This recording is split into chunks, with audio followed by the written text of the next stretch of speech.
तो आज हम इस वीडियो में बात करने वाले हैं कि जॉब के साथ या कॉलेज के साथ आप सिविल सर्विसेज एग्जाम को क्रैक कैसे करेंगे। और इस सिविल सर्विस एग्जाम को कुछ टॉपर जो क्रैक कर चुके हैं जॉब के साथ में, उनका भी उदाहरण लेंगे, उनकी बातों को भी कोट करेंगे और ये भी बताएंगे कि उन्होंने कैसे तैयारी करा था। जो अपना स्ट्रेटजी बताते हैं तो उन्होंने तैयारी कैसे करा था, वो अपने रणनीति कैसे बनाया था, इस सब पूरा डिटेल में बात करेंगे। और कौन कौन सी बातों को आपको ध्यान रखना पड़ेगा, ये सब बात करेंगे। आप इस वीडियो को अंत तक देखते रहिए। तो सबसे पहला सवाल यही रहता है कि हम जॉब या कॉलेज के साथ में क्या सिविल सर्विस एग्जाम की तैयारी कर सकते हैं। बिल्कुल आप कर सकते हैं। इसके सबसे पहले और बड़े उदाहरण है आप बीपीएससी टॉपर का। पहले एक बीपीएससी टॉपर का उदाहरण लेते हैं। इनका नाम है राहुल सिन्हा, इनका पूरा नाम है। देखिए, इनको पहचानते होंगे, अगर बीपीएससी आप एस्पिरेंट होंगे तो इनको बहुत अच्छी तरीके से पहचानते होंगे। इन्होंने फुल टाइम जॉब के साथ में रहकर उसके बाद बीपीएससी का एग्जाम दिया और पहले ही अटेम्प्ट में क्रैक कर लिया।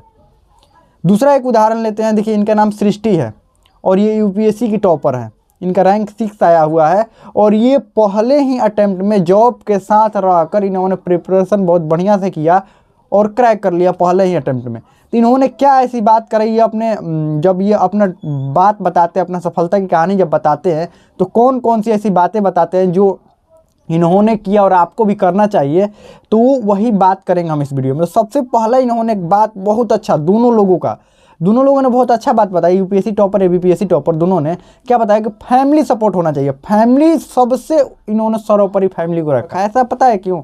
सृष्टि ने कहा था कि ये इनकी जो इन्होंने क्या कहा कि इनकी माँ जो है इनको बहुत सपोर्ट करती थी।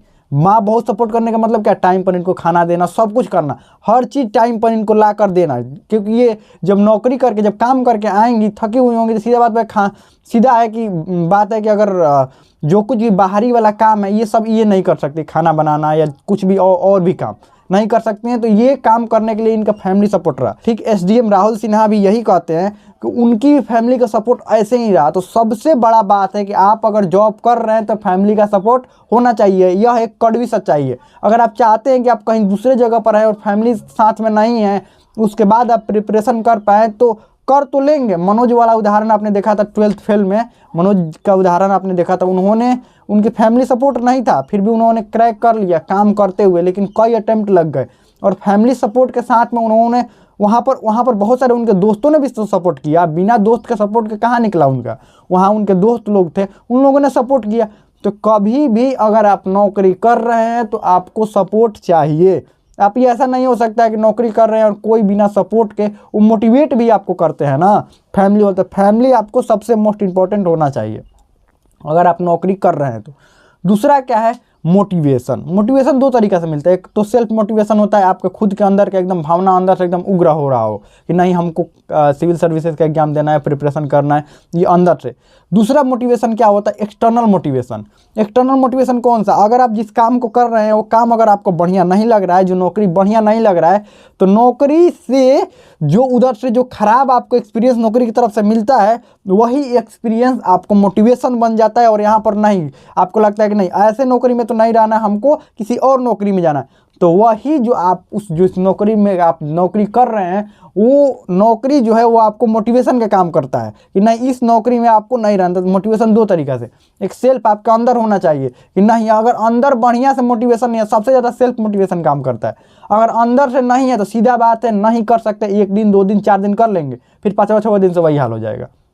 फिर 2 दिन, फिर 3 दिन वीडियो देखेंगे, एक्सटर्नल मोटिवेशन फिर लेंगे, फिर नौकरी से कोई कुछ कहेगा, ये करेगा, नौकरी थोड़ा ख़राब लगेगा, फिर 2 दिन तैयारी करेंगे, फिर वही हाल हो जाएगा।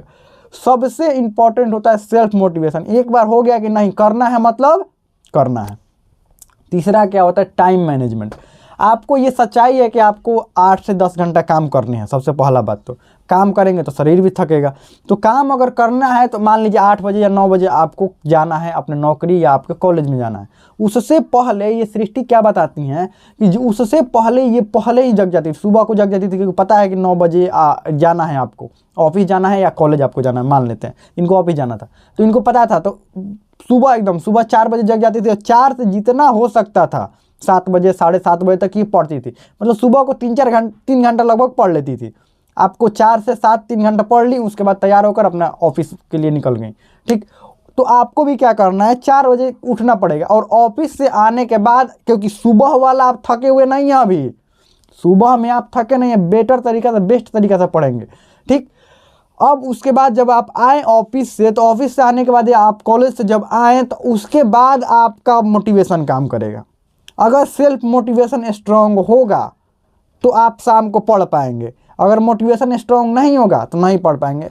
ये राहुल सिन्हा क्या बताते हैं, ये जब अपना इंटरव्यू दे रहे थे क्या बता रहे थे, इनका कहना था जब वो आते थे तो बहुत थके हुए होते थे, आप थक तो जाइएगा ही, 8-10 घंटा काम कीजिए, मन तो एकदम बिल्कुल नहीं करता, लेकिन फिर भी कैसे भी मन को मना कर और 4 घंटा कम से कम पढ़ना। यानी सुबह को 3 घंटा हो गया, शाम को 4 घंटा हो गया, 4-3 कितना हो जाएगा 7। और इस सब में आपको टाइम मैनेजमेंट में भी आपका फैमिली सपोर्ट करेगा। अगर फैमिली नहीं सपोर्ट कर रहा है तो आप टाइम मैनेजमेंट नहीं कर सकते हैं। अगर फैमिली, अब सुबह को अपने ही काम में सिर्फ उलझ जाइएगा और फैमिली आपको सपोर्ट नहीं करेगा, जो काम आपका फैमिली आपके लिए कर सकता है, जो भी काम कर सकता है, अगर वो नहीं करेगा तो सीधे बात है आप अपने कामों में उलझ जाइएगा और वहाँ पर आप टाइम नहीं बचा पाए। आपके टाइम बचाने में आपका फैमिली का बहुत बड़ा योगदान रहता है। तो टाइम मैनेजमेंट आपको पता है कि 6 से 7 घंटा, दूसरा अपने आप में भी ये बात रखना है कि पता है हमको कि 6 से 7 घंटा ही हम पढ़ सकते हैं, तो अपने आप में धैर्य रखना है कि हाँ 6 से 7 घंटा। जब एग्जाम नज़दीक आता है तो थोड़ा सा ये करते हैं। और एक बात बताते हैं कि जिस दिन संडे होता था या जिस दिन छुट्टी होता था, मान लो संडे के अलावा भी छुट्टी, उस छुट्टी को बेकार नहीं जाने देना, मोबाइल नहीं चलाना। और एक बढ़िया बात, ये और एक बात आप ध्यान रखिएगा, बहुत लोग ऑफिस से आने के बाद क्या करते हैं, पहले सोचते हैं कि चलो थोड़ा सा माइंड फ्रेश कर लें और थोड़ा सा मोबाइल देख लें। वो थोड़ा सा मोबाइल ना देखकर वो बहुत ज़्यादा देर तक हो जाता है। तो ये कहते हैं कि आने के बाद माइंड फ्रेश करना है तो पढ़ाई में करिए, उधर नहीं करना है। तो ठीक ये कहते हैं, ऐसे बात कहते हैं। और संडे के दिन जो भी लीव मिल रहे हैं उसको पूरी तरीक़ा से यूज करना है।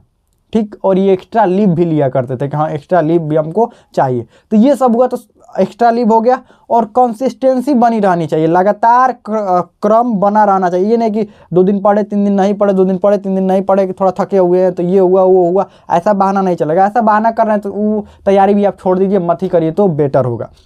ठीक, तो सबसे पहला क्या हुआ, फैमिली सपोर्ट हुआ। दूसरा क्या हुआ, मोटिवेशन हुआ, मोटिवेशन इंटरनल और एक्सटर्नल मोटिवेशन हुआ। तीसरा आपका क्या हुआ, टाइम मैनेजमेंट हुआ। चौथा क्या हुआ, आपको पता है कि आपको सच्चाई है कि 6 से 7 घंटा पढ़ सकते हैं, इससे अधिक आपके पास टाइम ही नहीं है।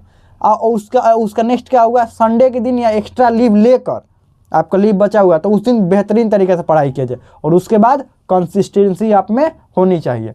तो ये सब बातों को ध्यान रखेंगे तो बिल्कुल आप सिविल सर्विसेज को जॉब के साथ आप क्रैक कर सकते हैं। अगर आप में स्ट्रेंथ होगा तो, कंसिस्टेंसी होगी तो, और नहीं होगा तो फिर नहीं कर सकते। अगर आप चाहते हैं कि हाँ इससे आगे एक वीडियो बनाया जाए कि कैसे उसको पढ़ा जाए, सुबह को कौन सा विषय पढ़ा जाए, शाम को बेस्ट तरीके से कौन सा विषय पढ़ा जाए, इस टॉपिक पर एक वीडियो बने, तो आप कमेंट करिए, हम इस टॉपिक पर आगे भी वीडियो बनाते रहेंगे।